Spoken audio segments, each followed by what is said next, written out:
What's up, beautiful people? Welcome back to Lou Rock TV.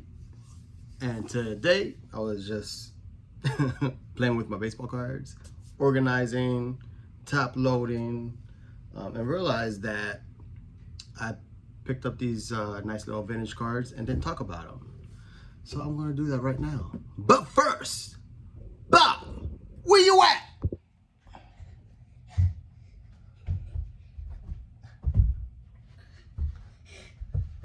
She's been flipping all morning. Now she's like a dead fish.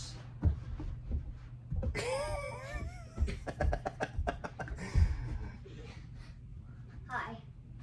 What's up, Bob? That was an amazing intro. That was an amazing intro. Go put on a hat. Your mom gonna kill me. She's like, fix your hair. All right. So, yeah, I just went to my honey hole. First time in a long time because, as most of you know, I went to the National, so I didn't do a lot of spending this year, especially in the beginning of the year.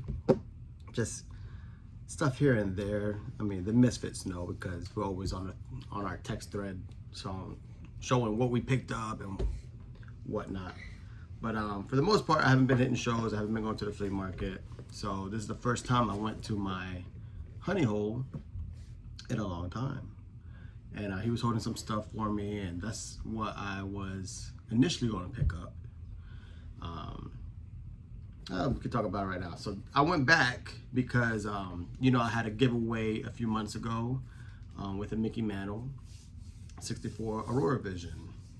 And you like my hat? My old school hat, Fort Benning, Georgia. And these Auravisions were produced by Columbia Records, and they did a set of 16. And I love these because these were giveaways for like Yoo-Hoo, Milk Duds. I'm missing one. What am I missing? Metal Gold, Milk. So yeah, so you know, a lot of these didn't, you know, they're hard to find in decent condition. Every time you see these in the wild, the holes are punched. That's Ernie Banks, 64 Ernie Banks. Sorry, Bob is distracting me with her military hat. A 64 Frank Robinson. Look at how beautiful that is. I'm gonna have these framed up and put in the man cave. I might pick up one more just so I can have it even 4. And then the reason I gave away the Mickey in my giveaway because, you know, I want people to participate, and everyone loves Mickey, or for the most part. But I knew I was going to be able to get another one. Like I said, my buddy held on to this for me. He said I could pick it up whenever, and I decided to pick it up a couple of days ago. But in doing so, he knew I wasn't just going to pick that up. Oh yeah. Oh yeah. That's called good parenting. So those were the 64 Auravisions. Love that set. That's always gonna be near and dear to me because I remember when I was a kid, I had a Sandy Koufax. Kept it mint, had it in a screw down. And as I got into the YouTube community, Sean Tiford, you know, collector extraordinaire, he had one, but it was not in great condition, he told me. And so I sent mine to him. And don't regret it at all. So that's why I don't have the Sandy, but that's why I love the 64 Auravisions. All right, so love this YouTube community. We love John Mangini. I text him a lot, and I was curious about something I saw, and I knew he'd collect these, but I didn't know much about it. So I sent him a snapshot. He's like, send me a pic. I'll tell you all about it. And I saw this. And he immediately told me that's a BF3 1936 through 38. He said they're real tough to get. I guess they were stadium giveaways. And you know, I was talking to my buddy at the honey hole. He had no idea. He just did a quick little Yankee pennant, Yankee mini pennant on eBay. And he was under the impression, and he was pretty much pretty sure of himself that it was 1950 American Nut. But So when I told John that information, he's like, take a picture of it next to a baseball card. So he just wanted some reference. And he said, no, that's a 36 all day. So I appreciate it, John. I got a hell of a deal, real good deal. And this is minty, great color. I love it. And this is really, I mean, I have a 33 Gaudi, but this is really me dipping my toe into some pre-war. I don't have much of anything from the 30s. But I know the guys, the Misfits, are trying to get me to get into pre-war a little bit. That's me dipping my toe in it because these are dope. And it wasn't too crazy expensive. Of course, Yankee stuff carries a premium, but I love this. BF3. I guess it has the B designation for, you know, blankets. I guess pennants fall underneath that category as well. So I love that. Another thing I needed help on, I knew these were team issues, but I didn't know the year quite well enough. So I sent a pic to Manyle, and he immediately told me that was 71. Because I did an eBay search, but eBay can't be as good as the seller. So I was like, bro, I know these are early 70s. He said you could tell by the change of the hat. They changed their uniforms, and with the yellow hat, you could say it's early 70s. But these team issues are so nice, and they're super expensive because they were giveaways as well. So, you know, people are at the game, you know, people are spilling beer, you know, they're putting these in their pockets. So this has a couple pinholes in it. I got this for 20 bucks. I had to have it. I don't have it. Needed it in the Clemente collection. It's beat up, and it's great to have till I get a nicer one. But nicer ones are pretty expensive. But it's pretty, you could tell someone had it in their pocket, creased up. But the pinholes usually kill it for me, but it's one of those things you don't see this in person a lot. So I loved it. So producing 64 Auravisions, the Clemente, and then this BF 3 1936-38 pennant. I was killing it. Then my man had a Gil Hodges exhibit, so I just threw that on the pile. I was worried that it was trimmed because if you look at his hat, look at that hat. It looks like it's cut off pretty good. But I measured it with all the other exhibits, and it measured up fine. So, you know how there's always different, what's the word I'm looking for? Eras of exhibits, you know, depending if there was like a made in USA or different tint. This was zoomed in. I've seen a couple on eBay where it's the exact same photo with the hat being cut off. So I gotta do a little bit more research to see. I'm sure this is like more towards the 60s. This isn't like an early exhibit. I think this is more of a later 60s exhibit. So that's what I'm thinking. But it measured up nice with my other exhibits. So I was happy about that. Bob, where you going? What do you want to do? You want to flip? You want an intermission? No, I thought you had on my head. Oh, okay. Don't worry, I'm gonna be quick. So I'm gonna flip this camera around and show you the baseball cards that I got, so you can have a better look. All right, beautiful people. I'll be quick with these card pickups. Nothing too crazy. So he was helping a customer. I was going through his box and found these super cheap. I think he just threw these in for me. I mean, a Jim Thome rookie card, and you got Upper Deck. Beautiful combination. Hall of Fame rookie cards and Upper Deck.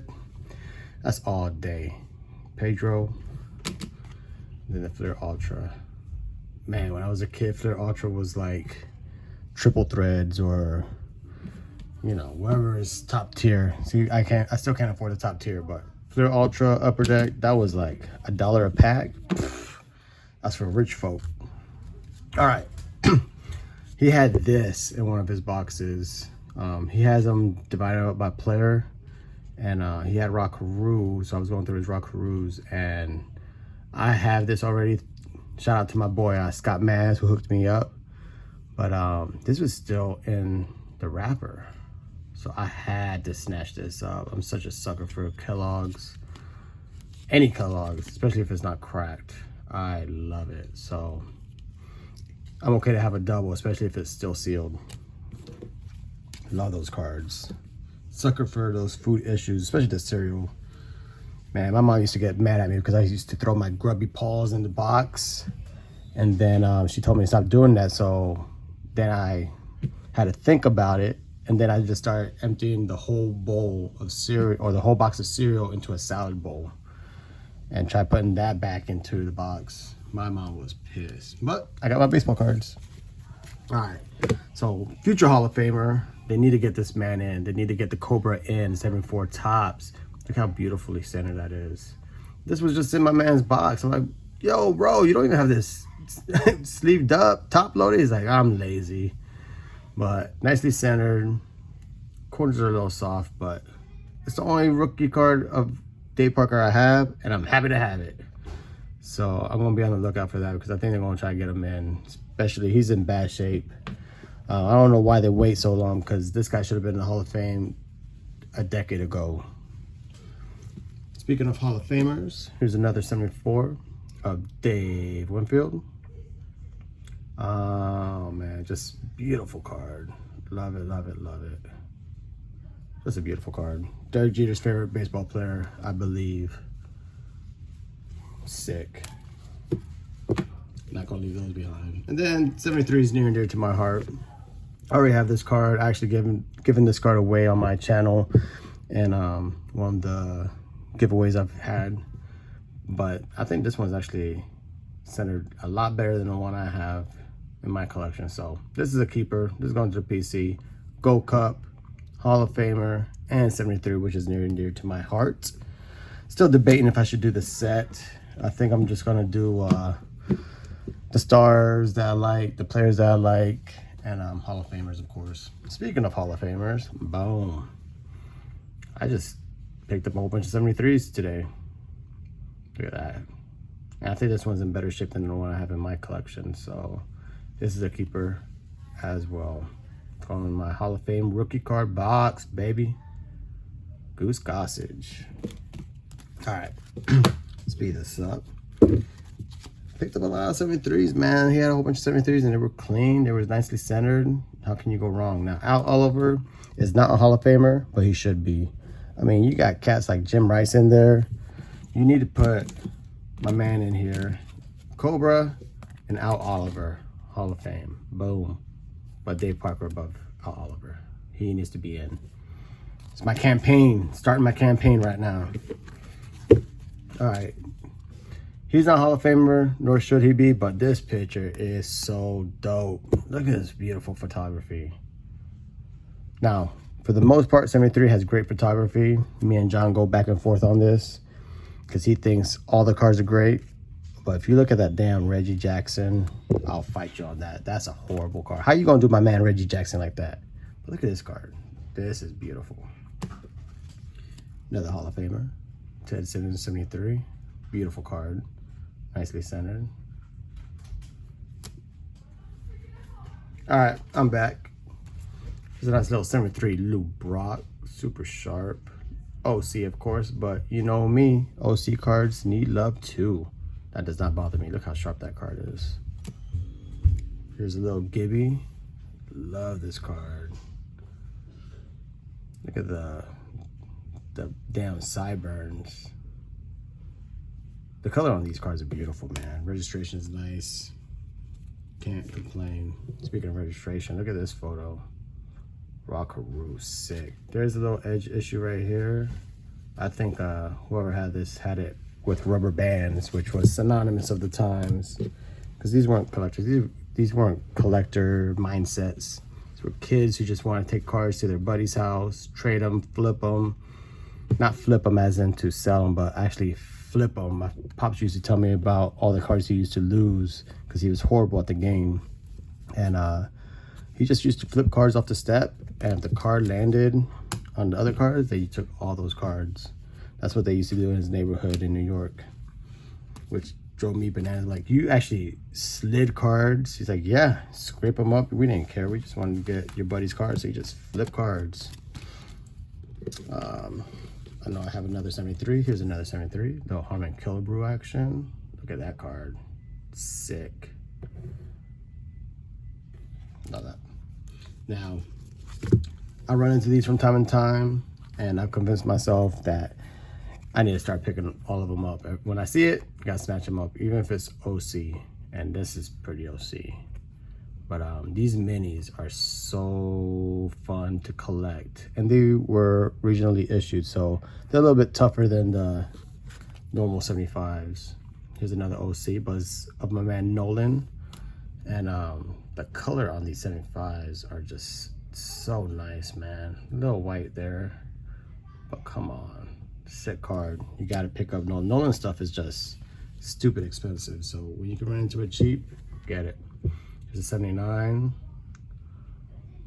Nice little pose right there. Another 79 of my man. 500 home runs, 3,000 hits. My favorite rookie card of all time. I know this is not the rookie, I'm just saying Eddie Murray is my favorite rookie card of all time. Gold Cup, rookie card, Hall of Famer, and still got that mean mug. Look at my man, just mean mugging to everybody, man. My man never smiled. Here's an 81. These ain't really vintage, but they're nice, man. These cards are 40 years old now. Look at this. Super sharp. Some 82s coming through. Super sharp card. Here's another one from 82. I love Rockaroo. Shout out to my boy George Diamond Yard. He really loves George. George loves George. George really loves Rockaroo. That was his boy. And this 83, man. I already have this 83. But man, how can you not get it? Look how sharp this card is. And then the picture alone, you have to get that. I love it. That should be George's little icon for his YouTube. Man. All right, let me turn this camera around. Wrap it up.